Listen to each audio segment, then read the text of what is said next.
Hi, I'm Chris. Hi, I'm Ritchie. And welcome to the Serviced Accommodation Podcast.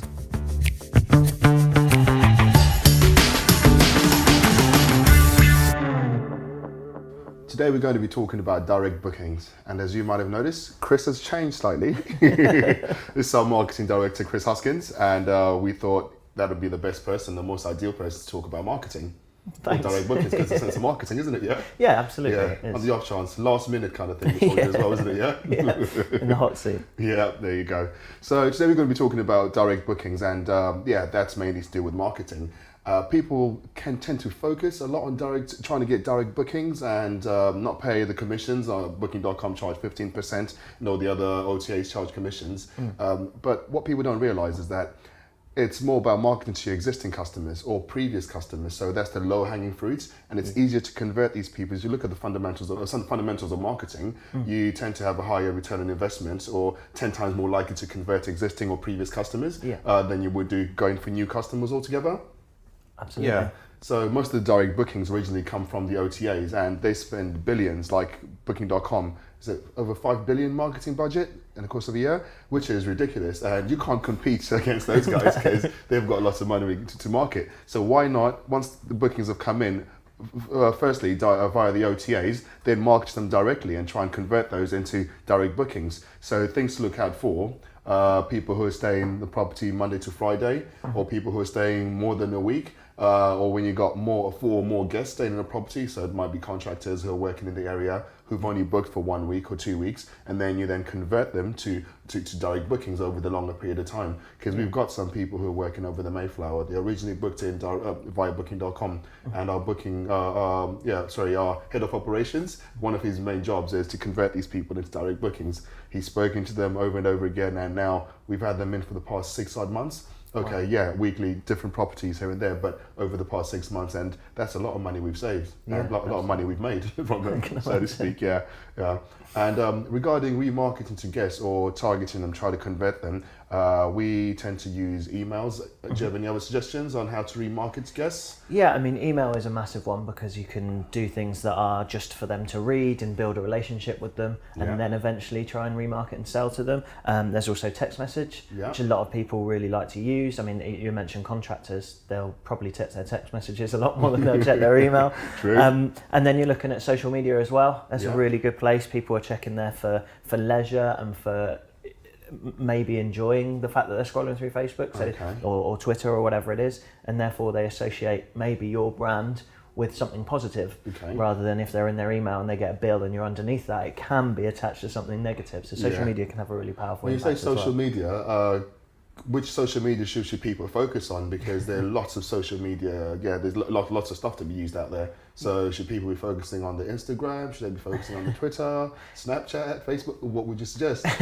Dare I say it, it's something I talk about a lot, but it's thinking about where your customer's actually going to be, where your avatar or your persona of customer's going to be. And that applies to not just social media, but also whether it's email, whether it's text message, or whether it's social media. So look at where your potential customer, you've got to sort of build out a persona, an avatar for them. Look at where they're hanging out online already. Look at where they're buying from. Look at places that they're shopping. All those things will give you an idea as to where to go for them. So to focus your marketing on, yeah? Yeah, absolutely. And there's something to be said for being across all of them, but really focusing your marketing efforts on one particular social media platform is way more powerful than just sort of sporadically putting things everywhere. That was something Gary Vee mentioned about being on all platforms, because you appeal to different demographics, but within this industry it's kind of a niche, so you're appealing to a certain market you're going for, and you know that they're going to be spending most of their time in a certain area, as opposed to bombarding all platforms. Absolutely. And I mean, there's nothing to say that you can't. I mean, all the platforms link these days, so you put a picture on Instagram, it can send to Facebook and Twitter as well.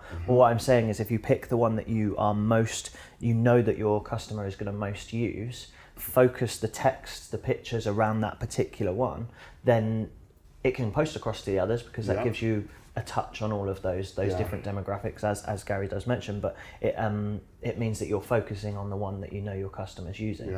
And there's and you can also focus it around the particular social media type. So Instagram is pictures, so you can put lovely pictures of your apartments, and that's going to give you somewhere to at least have a nice gallery. Yeah. But it might not be where people are hanging out, and it certainly Okay. won't be somewhere where they pick up direct bookings, because there's only one link that you can have out of Instagram. Okay. Whereas Facebook, or Twitter or LinkedIn even, you can put a link with almost every post. And look at Google as well. What people search on Google, you can then link that to the YouTube video, and then what they've searched on Google, have a look at it, comes up on YouTube as a video, and videos Absolutely. are more likely to convert as well, aren't they? Yeah. Absolutely, and the thing to remember about YouTube is it's the second biggest search engine, owned by the first biggest search engine, because Google owns it. So having something on there can be really powerful, because it pushes you up in your Google search. Yes, yeah. So as you gain lots of visibility on the social media platforms, it's always good and very important to have your branding on point and correct, isn't it?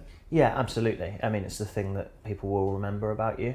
And it can link things together. So we talked about the pictures on Instagram, for example, but then having your branding across in the corner of your pictures on Airbnb or Booking.com is really powerful as well. And it links everything together, then it can make you stand out. Yeah, because people recognize you and they remember you from there. So yeah. Absolutely. And that can help with rebookings, but it can also really help with pulling in new people and new people that haven't seen you before. I think the important thing to remember about branding is that it's not just your pretty logo, it's everything about that. So you've got to look at a bigger picture and really, again, I'm going to talk about the customer avatar or persona, but that's where it's got to come from. You've really got to understand who the person you're targeting is. And that doesn't mean that that's the only person that'll ever book with you. Okay, yeah. But it's really understanding everything about them, so you can give them a name. You can get the crayons out and draw them if you're a better drawer than I am.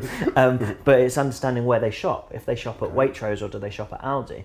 And that sounds like a silly question, but actually it gives you an indication of a lot of things. What sort of logos are they used to looking at? What sort of products do they buy? What kind of money they have?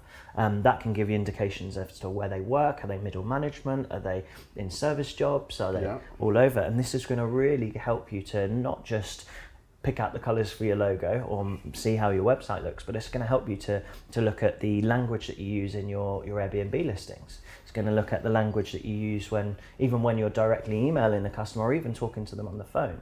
It will really give you that sort of overarching image, and that's what I mean by brand, is that you're directing all your decisions towards your ideal customer. The avatar. So when building an avatar, you're just marketing to one avatar. Even as you clearly just said, you're not marketing to one person. There might be other people who are booking in, but most of your marketing or all your marketing is focused on that avatar that you built, yeah? Ideally, and some people will have two. But realistically, if you have one, you're gonna make your life so much easier. Your decisions are going to be a lot easier. And that doesn't mean that if I was just focused on you, then I might not book. It doesn't mean that at all. It just means that, okay, I might be looking at getting people earning this much into my apartments, which may cause me less problems down the line and those sorts of things. So you're trying to get your ideal clients into your property, and it doesn't mean that no one else will book. Okay, all right.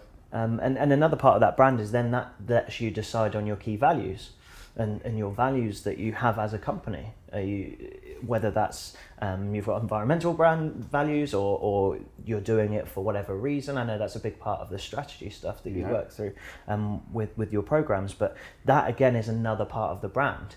It might help you make decisions along the way, but that then helps you to build into your website. You can have your values there front and foremost, that customers can go, I align with that, I understand that, I get that. I'd love to book through these guys because they share something that I have. Okay, so you got your customers have to be able to relate to your vision, your brand, your values, kind of thing, yeah? Yeah, absolutely, and that's going to then draw people in from the outside. Okay. So it might mean that they've seen those values whilst in one of your apartments, and that helps you rebook. But it also can draw people in from the outside, and that's where your website becomes very powerful, because you can have your values on there, your branding on there, and you can build out a presence online that when people are looking for things on Google, your website comes up. Okay, you get your search engine right. So that's more of the different type of marketing, where it was focusing on outbound, but now it's more inbound marketing, yeah? Yeah, absolutely. Okay. And you don't really have to have a strategy specifically for both, because both will pull people in.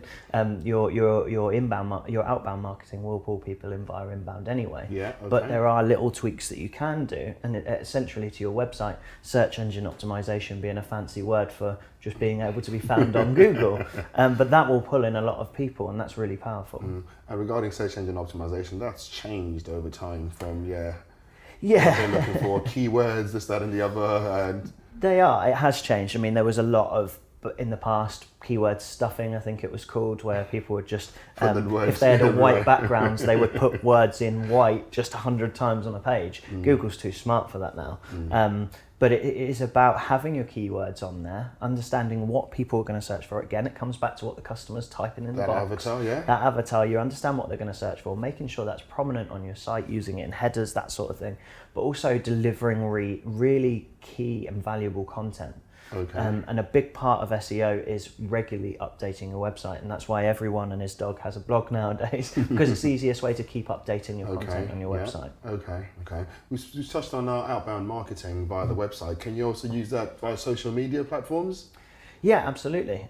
You can really bring people in via social media. It's probably the easiest way. There is some really good sort of statistics that are coming out of advertising on social media. Facebook and Twitter are very, very strong. And you can really, again, this is really key, is you can really target the audience you're after. Okay. And that can come from two things. You can either have it for inbound marketing, you're just targeting people that have never seen your brand before and getting them to then click through to something that gives them more value and sells to them, or you can remarket to people as well, which is a nice sort of way of outbound marketing, in that people who have booked through your site before, they've been on your site, you can directly put adverts to them to come and rebook, or just to give them a bit of value so that they definitely come to you next time. Okay. So after doing all that stuff behind the scenes, the background work, so to speak, is this point where you then start setting up campaigns? Yeah, and this is what people tend to consider as marketing. The problem being with a lot of it is that people jump straight to this point. They might hire a graphic designer and get a logo done, but they haven't really thought about how that logo looks. Then they jump in and they go, right, I'm going to get 10,000 flyers printed and go random flyer. That's fantastic. But if you do that without a clear goal in mind, without a clear path to your customer, then you're sort of jumping the gun a little bit, and it won't be as effective. So your 10,000 flyers, that cost might be a little bit redundant and a lot less powerful than if you've really thought, one, who are these flyers aimed at, and two, what are they going to do for me? What is their target? So the ROI will be a lot less if you just jump to this side of things, setting up campaigns. Yeah, but it's done a lot. We see it done a lot, and it's not a terrible thing. And just hopefully that this will help people to take that step back first and then move through. The main reason people tend to jump to this point first is because that's the visible part. That's what they see everyone doing. Yeah, and absolutely. They think, let's take action. Yeah, and it is the quickest and easiest way to take action. And you think sitting down with your laptop thinking about customers seems like you're not really taking action, but actually it's one of the most powerful things you can do. So what different campaigns can you do locally, or what can you actually do locally? Yeah, so as serviced accommodation businesses, a lot of us work in our local area, don't we? So, and those sorts of things like flyering can be really powerful. You're looking at a big parachute of putting loads of things in and not necessarily getting as many back as if you did maybe an online campaign. Yeah. But if you do then focus that down to going around, if you're looking for contractors, going around building sites and targeting the people that book serviced accommodation for those people, well, and that then develops into networking. You're building those relationships, which I know you're very good at, and that is I try, Chris. And that can be as powerful as doing an online campaign, because you're really, again, you're targeting who you really want to get in those properties, and you've got a better chance of converting them because they're targeted. Absolutely, avatars, so to speak. So if you look at, say, flyering, it's not targeted, but it can be a little bit better targeted if you go to building sites or whatever. But then you can also really target with some local activity and networking, building relationships, and all of that technically comes under the marketing side of things. It won't be a marketing director necessarily doing it. Don't send me out networking, but it will be part of that role, because you'll go out speaking to people that you will have decided are your ideal clients, or they represent your ideal clients. So again, it relates back to that. You'll be looking to align them with your brand values. Again, it goes back to that. So you can understand how powerful doing all that is, even when you're just looking at local marketing. Okay. And what about online marketing, Chris? So online marketing goes very targeted. You can, again, do parachute and just stick out. I mean, boosted posts are one of the biggest wastes of money on Facebook. I always see that, as in boosted posts for X amount of money. Yeah. Why is that a waste?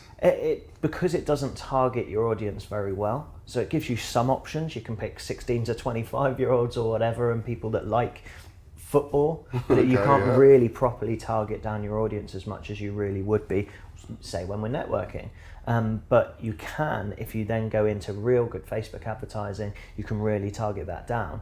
And that can be twofold. You can either do that with inbound, so you're getting people in that don't know your brand or business already.